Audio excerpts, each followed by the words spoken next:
ছোট থেকেই রাইসা তার ভাইয়ার পকেটে একটি করে চিরকুট রাখত। চিরকুটের মধ্যে লেখা, ভাইয়া আজকে কিন্তু টিফিন শেয়ার করবি, আর ভয় পাইস না, আমি কিন্তু তোর সাথে আছি। রাহাত এগুলা দেখে অনেক বিরক্ত হতো আর চিরকুটগুলা ডাস্টবিনে ফেলে দিত। হঠাৎ একদিন রাহাতের ইন্টারভিউ। টেনশনে সারা দিন কিছুই খায়নি।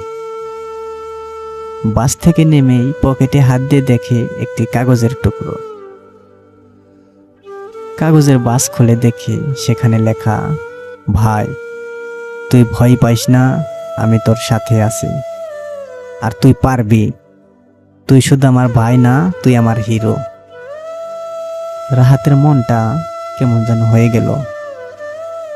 সেদিন চাকরিটাও পেল। 2 বছর পর রাইসার বিয়ে।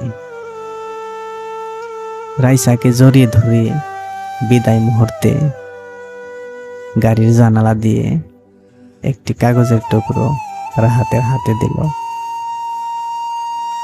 বাসায় গিয়ে রাহাত সেই কাগজটা খুলল। খুলে দেখে সেখানে লেখা, ভাইয়া